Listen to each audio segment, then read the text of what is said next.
नमस्कार. नागपुरी मेजवानी चॅनलवर मी पौर्णिमा तुमचं मनापासून स्वागत करते.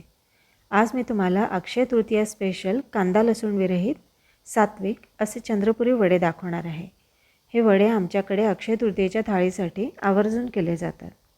अक्षय तृतीयेची थाळी वडा भाताशिवाय पूर्णच होत नाही.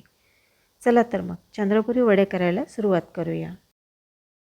वड्यांसाठी सर्वात आधी 1 वाटी मूग डाळ, जी वजनाला साधारण 150 ग्रॅम आहे, 4 तास आपल्याला भिजवून घ्यायची आहे. ही भिजलेली डाळ आता आपल्याला गाळणीमध्ये काढून घ्यायची आहे आणि या डाळीतलं पाणी आपल्याला निथळून घ्यायचं आहे. डाळ आपल्याला पूर्णपणे कोरडी करायची नाही आहे. डाळीमध्ये आपल्याला थोडा पाण्याचा अंश ठेवायचा आहे. डाळीतलं पाणी निथळेपर्यंत एक वाटण करून घ्यायचं आहे. त्यासाठी 3-4 मिरच्या मिक्सरच्या पॉटमध्ये घालायच्या, 1 इंच आलं घालायचं, 3 टेबलस्पून एवढं सुकं खोबरं घालायचं,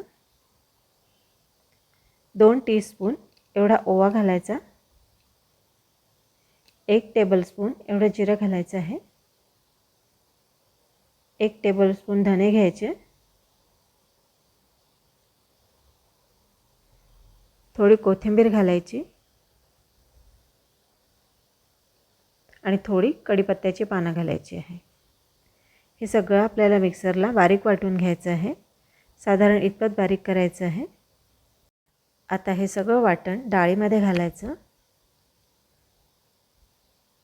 आता यात अर्धी वाटी ज्वारीचं पीठ घालायचं, अर्धी वाटी बेसन घालायचं,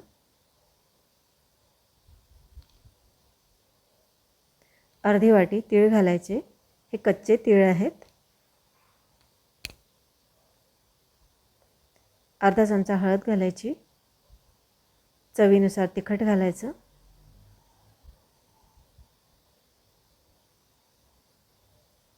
अर्धा चमचा मेथीची पावडर घालायची आणि आता चवीनुसार मीठ घालायचं.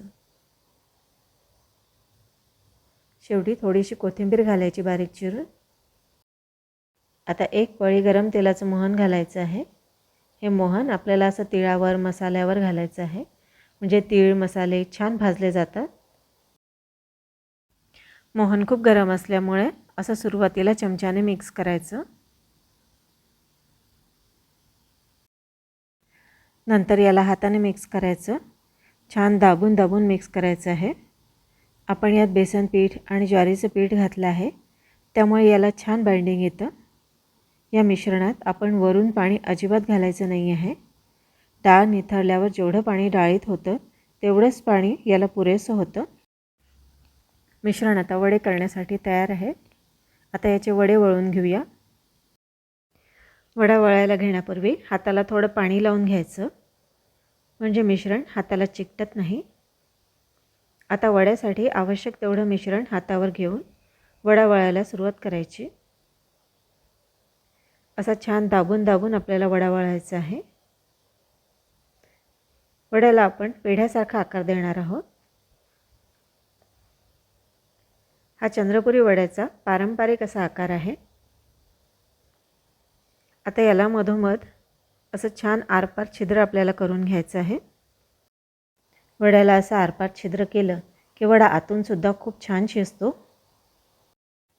वडा वळत असताना जर तुटत असेल तर आपण थोडंसं त्यात बेसन पीठ ॲड करू शकतो, पण गरज असेल तरच घालायचं. आणखी एक वडा करून बघूया. आवश्यक तेवढं मिश्रण हातावर घेऊन असं छान दाबून दाबून वडा वळायचा आहे. हे बघा, वडा रेडी आहे. याला आता छिद्र करून घ्यायचं. तळायला सुरुवात करण्यापूर्वी सगळे वडे रेडी करून ठेवायचे. वडे तेलात सोडत असताना तेल कडकडीत गरम असलं पाहिजे आणि गॅसची फ्लेम हाय असली पाहिजे, नाहीतर वडे तेलात टाकल्यावर फुटू शकतात. वडा तेलात सोडत असताना तो असा कडेने सोडायचा, म्हणजे तेल हातावर उडत नाही. वडे तेलात घालून झाल्यावर ते हाय फ्लेमवर मिनिटभर तसेच शिजू द्यायचे. त्यांना अजिबात हलवायचं नाही. 1 मिनिटानंतर सगळे वडे पलटवून घ्यायचे.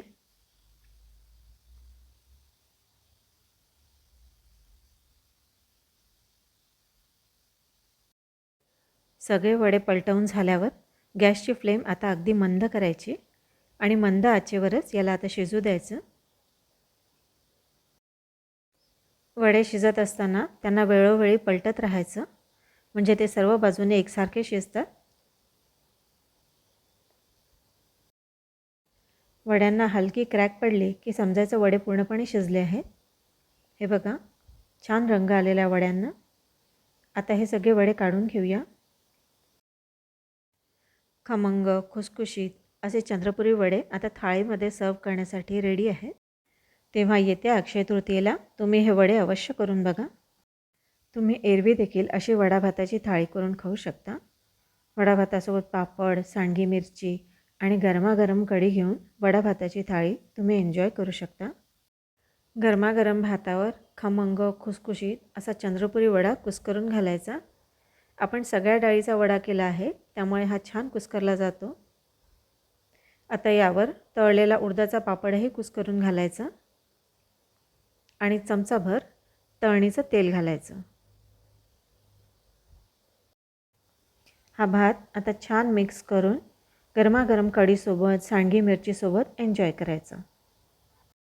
चंद्रपुरी वडे ही खूप पारंपरिक, अगदी आजी पणजीच्या काळातली रेसिपी आहे. जुनं ते सोनं म्हणतात ना, तशी ही रेसिपी आहे. तेव्हा ट्राय करून बघा आणि मला कॉमेंट करून सांगा तुम्हाला कशी वाटली ते. पुन्हा भेटू नवीन रेसिपीसोबत.